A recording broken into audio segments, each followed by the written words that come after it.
இன்றைய செய்திகள் மாதிரி இன்றைய கொள்ளை, கற்பழிப்பு, கஞ்சா, ட்ரக்ஸு தமிழகமா இது என்ன சுடுகாடாக மாறிக்கிட்டு இருக்கா அப்படின்னு நமக்கு தெரியல. பேப்பரை திறந்தாலே கொலை இது மட்டும் தான் நியூஸ் வருது. கடந்த 31 நாட்கள்ல 133 படுகொலைகள். ஆனா கேட்டா தமிழகம் அமைதி பூங்காம்பாங்க. அன்பு தமிழ் நெஞ்சங்களுக்கு வணக்கம்.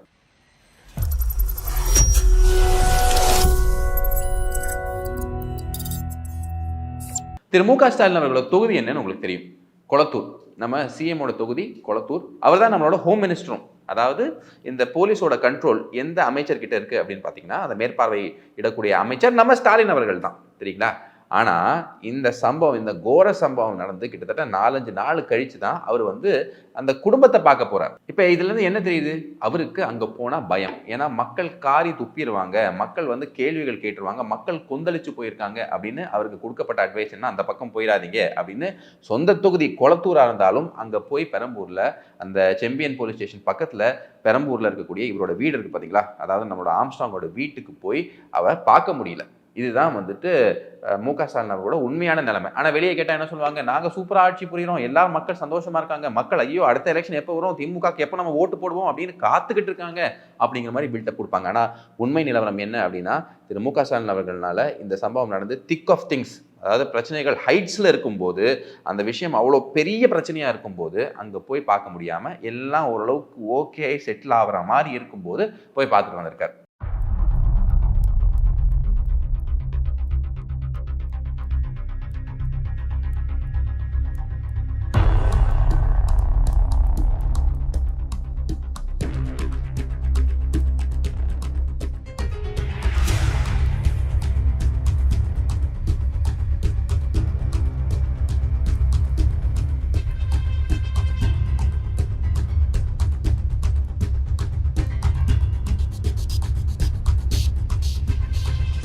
இப்போ இது எப்படி பிரச்சனையா இருக்கு அப்படின்னு பார்த்தீங்கன்னா, உண்மையிலேயே இங்க இருக்கக்கூடிய பிரச்சனை இப்பதான் வெளியே வந்திருக்கு.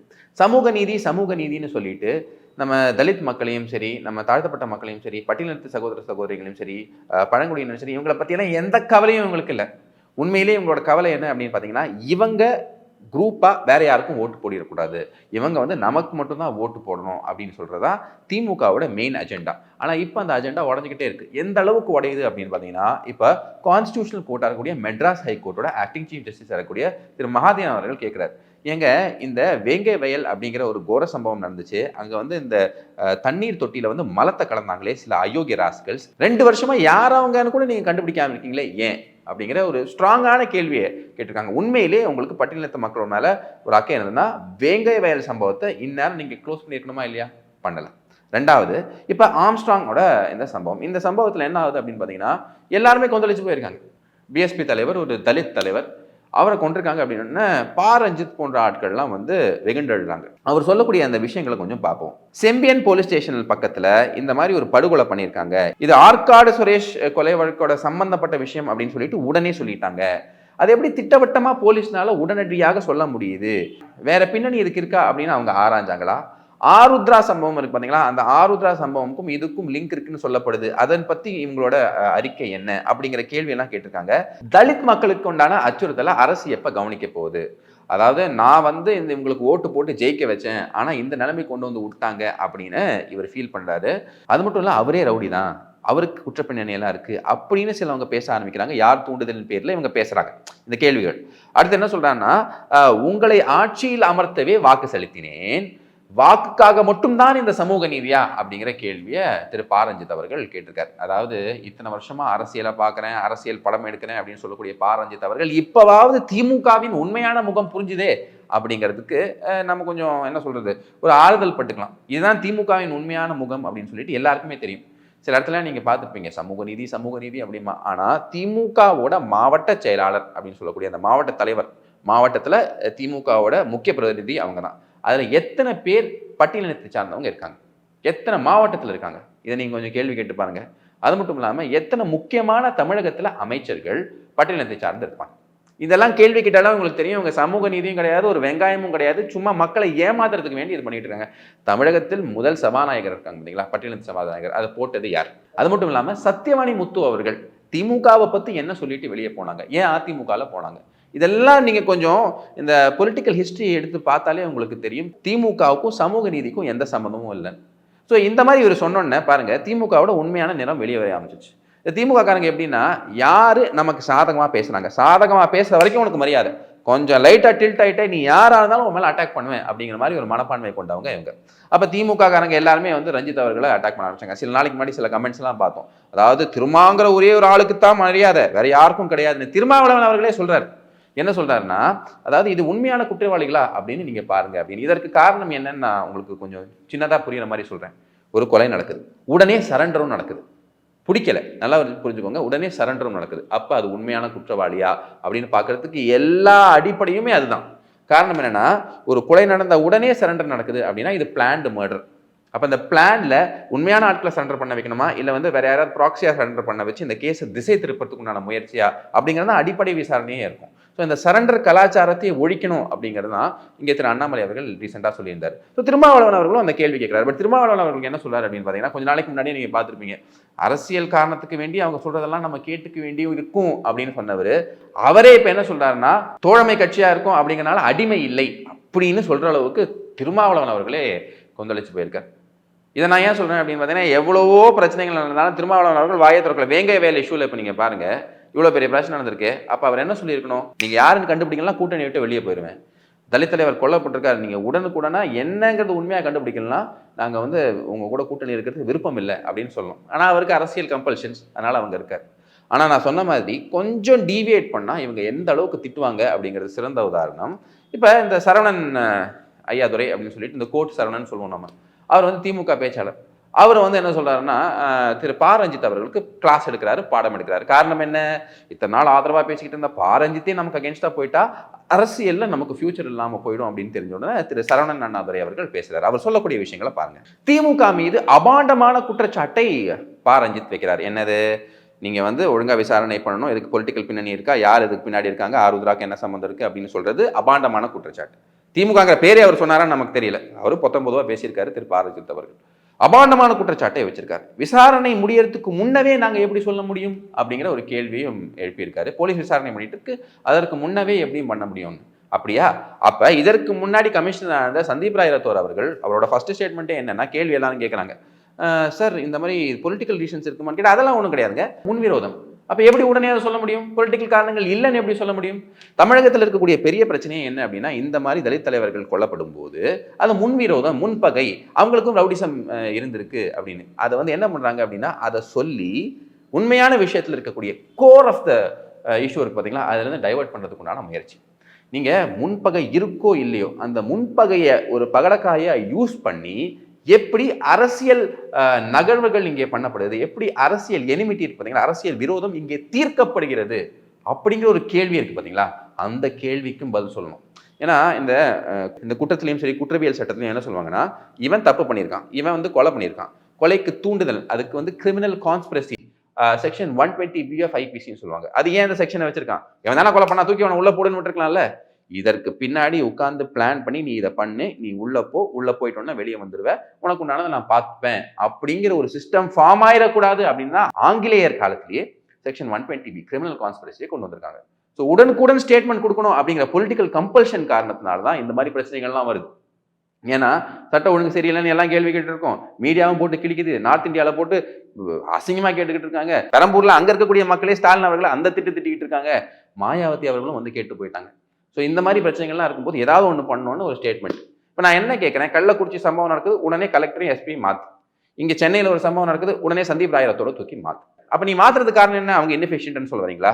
அப்போ அவங்க இன்எஃபிஷியன்ட்னா இன்னொரு இடத்துக்கு போறாங்களே, அங்கேயும் இன்எஃபிஷியன்டாக தானே இருப்பாங்க. இப்போ நம்ம கேள்வி என்னன்னா, சூப்பர்விஷன் இங்கே சரியில்லை. அப்போ ஒரு அரசாங்க எக்ஸாம் எழுதி, இப்போ யூபிஎஸ்சி மாதிரி எழுதி தேர்வை பெற்று வந்த ஐபிஎஸ் ஆஃபீஸர் ஒரு பக்கம் இருக்காங்க, அவங்கள மேற்பார்வை பண்றதுக்கு தான் ஜனநாயக முறையில் தேர்ந்தெடுக்கப்பட்ட தலைவர்கள். அந்த தலைவர்கள் ஒழுங்கா இருந்தாங்கன்னா, பொலிட்டிக்கல் இன்டர்ஃபியரன்ஸ் பண்ணாம இருந்து நல்ல ஆபீஸ்ல நல்ல இடத்துல போட்டு அவங்கள ஒழுங்கா வேலை வாங்கினாங்கன்னா விஷயம் முடிஞ்சிச்சு. ஆனா இங்க பிரச்சனை என்ன, எல்லா இடத்துலையும் மாவட்ட தலைவர் தான் அங்க ரொம்ப பவர்ஃபுல்லா இருக்காரு, அதை மீறி போலீஸ்னால செயல் பண்ண முடியல. அதனாலதான் இவ்வளவு குற்றச்சம்பவங்கள் நடந்துகிட்டே இருக்கு. இப்ப நீங்க புதுசா வந்துட்டு அருண் அவர்களை போட்டிருக்கீங்க, அவர் நல்ல எஃபிஷியன்ட் ஆஃபீஸரா இல்லையா அப்படிங்கிறதுலாம் செகண்டான விஷயம்.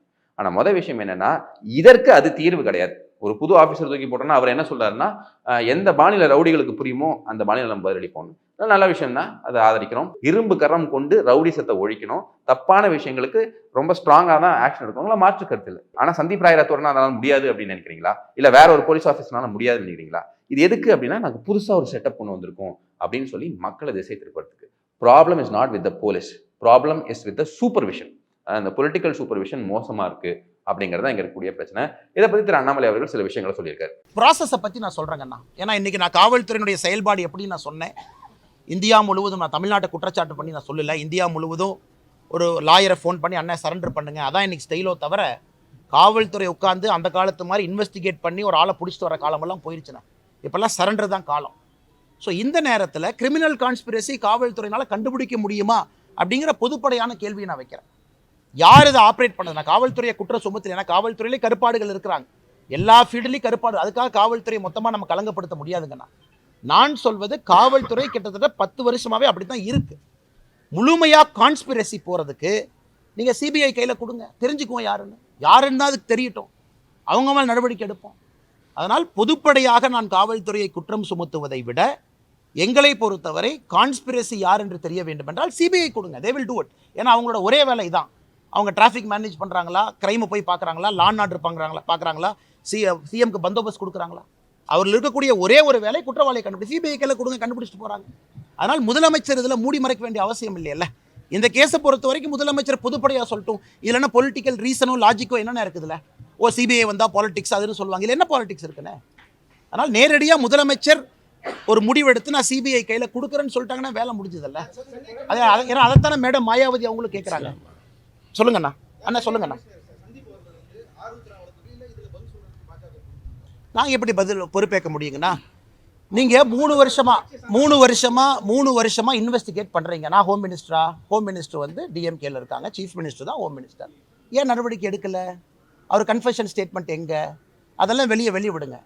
நான் சொல்வது 3 வருஷமாக நீங்கள் தான் இன்வெஸ்டிகேட் பண்ணுறீங்க. பிஜேபி இங்கே பவரில் இருக்கா? இல்லை கருணாகராஜன் அவர் பிஜேபி ஆட்சியில் ஹோம் மினிஸ்டரா? டிஎம்கே தானே ஹோம் மினிஸ்டர். அவங்க தானே ஆக்ஷன் எடுக்கணும், அவங்க தானே வெளியே சொல்லணும். அக்யூஸ்ட் யாராக இருந்தாலும் கூட. ஆனால் கரெக்டுங்கண்ணே, யூகத்தின் அடிப்படையில் எப்படி நான் பதில் சொல்கிறது? காவல்துறை ஒரு ப்ரெஸ் மீட் வச்சு சொல்லியிருக்காங்களா? காவல்துறை அப்படி இருந்தால் ஏன் நடவடிக்கை எடுக்கலையும் நான் கேட்குறேன்.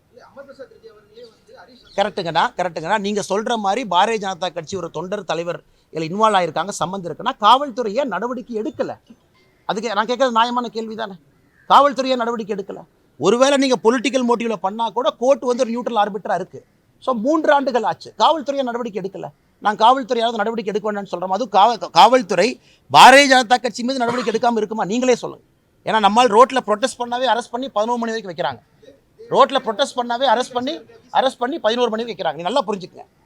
இந்த இன்வெஸ்டிகேஷன் நீங்கள் சொல்கிற எந்த கேஸாக இருந்தாலும் கூட நடத்துவது திராவிட முன்னேற்ற கழகத்தினுடைய அரசு, அவர்கள் சார்ந்திருக்கக்கூடிய காவல்துறை. இதுக்கு நான் எப்படி பதில் சொல்லணும்? இந்த கேள்வியை நியாயமாக நீங்கள் முதலமைச்சர்கிட்டையோ, ஏன்னா தமிழ்நாட்டுடைய ஹோம் மினிஸ்டர் முதலமைச்சர், அவர்கிட்ட தான் இந்த கேள்வி நீங்கள் கேட்கணும். இந்த கேஸ் என்னாச்சு, இது ப்ரோக்ரஸ் என்ன, இல்லை பொலிட்டிக்கல் லிங்க் என்ன? அதனால் முதலமைச்சர் சொல்ல வேண்டிய பதில் நான் எப்படி சொல்ல முடியுங்க? நான் காவல்துறை அவங்கள்ட்ட தான் ரிப்போர்ட் பண்ணுறாங்க. அடுத்ததுங்கண்ணா, ஆனால் இன்றைக்கி அன்ஃபார்ச்சுனேட்டாக என்ன ஆயிடுச்சுனாங்கன்னா, நம்ம சும்மா காவல்துறையின் மீது எல்லா விஷயத்தையும் சொல்கிறத விட ஒரு பக்கம் நம்ம காவல்துறையினுடைய குறைகளை சுட்டி காட்டுறோம், இன்னொன்று பக்கம் காவல்துறையின் மீது லோடு ரொம்ப அதிகமாக இருக்குண்ணே. இட்ஸ் எக்ஸ்ட்ரீம்லி ஹை லோடுங்கண்ணே. இன்றைக்கி இருக்கக்கூடிய காவல்துறையை வச்சு நீங்கள் வேலை வாங்க முடியாது. அவர்கள் நல்லவராக இருந்தாலும் கூட ஏகப்பட்ட லோடு, கேஸ் அதிகமாக இருக்குது, கன்விக்ஷன் நடக்க மாட்டேது, எல்லா விதமான வேலைகள் பண்ணுறாங்க. லா அண்ட் ஆர்டர்லேருந்து, பந்தோபஸ்ட்லேருந்து, பொலிட்டிக்கல் மீட்டிங்லேருந்து இத்தனை பேர். ஒரு முதல்ல மாதிரி ஒரு காவல்துறை அதிகாரி வந்து ஒரு க்ரைம் மட்டும் யாரும் கவனிக்கிறது இல்லை. அதையெல்லாம் தாண்டி இன்றைக்கி வந்து சரண்டர் அப்படிங்கிற ஒரு ப்ராசஸ்னால அந்த உண்மை குற்றவாளியை மேப் பண்ணக்கூடிய எபிலிட்டியே காவல்துறைக்கு போச்சு. முதல்ல ஸ்டேஷனில் ஒரு கான்ஸ்டபிளுக்கு கம்ப்ளீட் ரெக்கார்டு தெரியும், ஹிஸ்ட்ரி தெரியும், அந்த கிரிமினலை பற்றி எல்லா ஜாதகமும் தெரியும். அந்த மாதிரிலாம் ஸ்டேஷனில் யாருமே இப்போ இல்லைங்கண்ணா. புதுசாக வர்றவங்கலாம் அந்த காலத்து 1970, 80 மாதிரி இல்லை, ஏன்னா சிஸ்டம் போயிருச்சு. அதனால் இன்றைக்கி காவல்துறையை ரிஃபார்ம் பண்ணுங்கன்னு நாங்கள் சொல்கிறோம். You reform the police force, reform. காவல்துறைக்கு தேவையான எய்டை கொடுங்க, நல்ல ஆஃபீஸரை என்கரேஜ் பண்ணுங்கள், சரண்டரை அலோவ் பண்ணாதீங்க, ஸ்பெஷல் கோர்ட்ஸ் கொண்டு வாங்க, தண்டனையை வேகமாக வாங்கி கொடுங்க, நல்லவங்களை காவல்துறையை மோட்டிவேட் பண்ணி வச்சுருங்க, எல்லாத்துலேயும் பொலிட்டிக்ஸ் கொண்டு வராதிங்க. சும்மா ஒரு டிரான்ஸ்ஃபர் பண்ணிவிட்டு இன்னொரு அதிகாரி வந்துட்டாங்க அதனால் காவல்துறை நாளை காலையில் மாறிடுமா? மாறாது. சந்தீப் ராய் ரத்தோர் அவர்கள் இருக்கும் பொழுதும் நைட்டு வந்து அவரானே போலீஸை பிடிக்கிறாரு? அவர் வந்து ஒரு officer, E can only give direction. இன்றைக்கி புதுதாக வந்திருக்கக்கூடிய அதிகாரி நைட்டு 1 மணிக்கு ரோந்து வந்து அவரை அக்யூஸ்டை பிடிக்க போகிறாங்க. ஸோ காவல்துறையில் 99% வேலை நடப்பது கீழ்மட்டத்தில், ஒரு சப் இன்ஸ்பெக்டர், இன்ஸ்பெக்டர். அந்த லெவலில் நீங்கள் சரி பண்ணாமல் வெறும் ஆஃபீஸரை மாற்றி எப்படி பெருசாக சிஸ்டம் சேஞ்ச் ஆக போகுதுங்கண்ணா? இது மட்டும் கிடையாதுங்க. இப்போ பாஜக தரப்புல நீங்க என்ன பண்ணீங்க அப்படிங்கிற கேள்வி எழுப்பலாம். ஸோ பாஜக தரப்புல நம்ம என்ன பண்றோம் அப்படின்னு பாத்தீங்கன்னா, கான்ஸ்டிடியூஷனல் பாடியா இருக்கக்கூடிய national commission for SC STs, அதாவதுங்க இவங்களுக்கு அப்படிங்கிற இருக்கக்கூடிய நேஷனல் கமிஷன், எஸ்சி எஸ்டி மக்களுக்கு, பெருமக்களுக்கு இருக்கக்கூடிய நேஷனல் கமிஷன்ல அது ஒரு கான்ஸ்டிடியூஷனல் பாடி இருக்கு பாத்தீங்கன்னா, அங்க வந்து நம்ம ரெப்ரஸன்டேஷன் கொண்டு போய் கொடுக்குறோம். திரு முருகன் அவர்கள் தலைமையில அங்க கொண்டு போய் கொடுக்குறோம். அது ஒரு பக்கம் இருந்தாலும் இது ஒரு ஹியூமன் ரைட் வயலேஷன், மனித உரிமை மீறல் அப்படிங்கிறதுல மாற்று கருத்தே இல்லை. ஸோ நேஷனல் ஹியூமன் ரைட்ஸ் கமிஷனுக்கும் யார் கொண்டு போய் கொடுக்குறாங்க அப்படின்னா, விபி துரைசாமி அவர்கள், நம்மளோட கட்சியை சார்ந்த மூத்த தலைவர், அவர் தலைமையில் அங்கே கொண்டு போய் கொடுக்கும். இதெல்லாம் தாண்டி ஹோம் மினிஸ்டருக்கும் கொண்டு போய் ஒரு ரிக்வெஸ்ட்டை கொடுக்குறோம், சிபிஐ என்கொயரி வரணும் அப்படின்னு. என்னப்பா இந்த பாஜகக்காரங்க எது இருந்தாலும் சிபிஐ அப்படிங்கிறாங்க அப்படின்னா, எதிர்கட்சியில திரு மு.க. ஸ்டாலின் இருக்கும்போது எல்லா விஷயத்துக்கும் சிபிஐ கொண்டு வரணும்னு சொன்னார். அப்ப இங்க இருக்கக்கூடிய போலீஸ் துறை மேல ஸ்டாலின் அவர்களுக்கு நம்பிக்கை இல்லாம போச்சுன்னு நம்ம சொன்னோமா? இங்க ஏன் மெயினா சிபிஐ கொண்டு வரணும் அப்படின்னு சொல்றோம்னா, நான் சொன்ன மாதிரி இங்க இது கொலை மட்டும் கிடையாதுங்க. இது கொலைக்கு பின்னாடி ஒரு பொலிட்டிக்கல் லீடர். அப்ப இதற்கு பின்னாடி பொலிட்டிக்கல் பேக்கிங் இருக்கா அப்படிங்கிற ஒரு கேள்வி இருக்கு. பொலிட்டிக்கல் பேக்கிங் இருந்துச்சு அப்படின்னா, இப்ப ஆளும் தரப்போ இல்ல வந்துட்டு எதிர்கட்சிகளோ அவங்களோட இன்வால்மெண்ட் இருந்துச்சுன்னா, போலீஸ்னால அவ்வளோ இண்டிபெண்டா செயல் பண்ண முடியாது. பட் ஒரு சென்ட்ரல் அத்தாரிட்டி, சிபிஐ மாதிரி ஒரு அத்தாரிட்டி வந்துச்சுன்னா, அவங்களால இன்னும் கொஞ்சம் பெட்டராக செயல்பட முடியும். அவங்களால ரூட் காஸை கண்டுபிடிக்க முடியும். கொலை இவங்க தான் பண்ணாங்க அப்படின்னு கண்டுபிடிக்கிறது பெரிய விஷயம் இல்லை. கொலைக்கான உண்மையான காரணம், உண்மையான கான்ஸ்பிரசி என்ன அப்படின்னு கண்டுபிடிக்கணும்னா சிபிஐ வரணும் அப்படிங்கிறது தான் டிமாண்டு. இது நம்மளோட டிமாண்ட் மட்டும் கிடையாதுங்க. மேடம் மாயாவதி அவர்கள் இருக்காங்க பார்த்தீங்களா, அதாவது இந்த பிஎஸ்பி பார்ட்டியோட நேஷனல் பிரசிடென்ட், அவங்க தமிழ்நாட்டில் வந்தபோது அவங்களும் சொன்ன இந்த விஷயம் என்னன்னா, இங்கே சிபிஐ என்கொயரி வேணும் அப்படிங்கிறதுல மாற்று கருத்தே இல்லை. அப்படியே அங்கேருந்து கொஞ்சம் சர்வதேச அரசியல் பார்ப்போம், இந்தியாவோட இன்வால்மெண்ட் என்ன அப்படின்னு பார்ப்போம். 2 விஷயங்க. ஒன்று, ஃப்ரான்ஸில் நடக்கக்கூடிய விஷயம். ஃப்ரான்ஸில் என்ன அப்படின்னு பார்த்தீங்கன்னா, ஒரு ஸ்னாப் எலெக்ஷன்ஸ் வச்சிருக்காங்க. என்னப்பா ஸ்னாப் எலெக்ஷன்ஸ் அப்படின்னா, இப்போதான் தேர்தல் நடக்கணும்னா அந்த தேர்தலுக்கு முன்னாடியே ஒரு டக்குன்னு சொல்லி இமீடியட்டாக நடக்கக்கூடிய ஸ்னாப் எலெக்ஷன்ஸ். இது வந்து செகண்ட் ரவுண்ட் ஆஃப் எலெக்ஷன்ஸ். இது ஏன் வந்து பண்ணியிருக்காங்க ஃப்ரான்ஸில் அப்படின்னா, இதற்கு முக்கியத்துவம் என்ன அப்படின்னா, ஃப்ரான்ஸில் ஃபர்ஸ்ட் டைமாக என்ன இருக்குன்னா, மேரி லாபென் அப்படின்னு சொல்லிட்டு வலதுசாரி, ஃபார் ரைட் அப்படின்னு சொல்லக்கூடிய வலதுசாரி சிந்தனை கொண்ட அந்த இயக்கங்கள் முன்னாடி வந்துகிட்டு இருந்துச்சு. அவங்க தான் ஜெயிக்கிற மாதிரி இருந்தாங்க. அப்போ ஃப்ரான்ஸில் ஒரு சட்டம் என்ன அப்படின்னா, 50%க்கு மேலே இருந்தால் தான் அவங்க ஜெயிக்க முடியும் அப்படிங்கிறது 1950களிலிருந்து அவங்களுக்கு இருக்கக்கூடிய அந்த சட்டம்.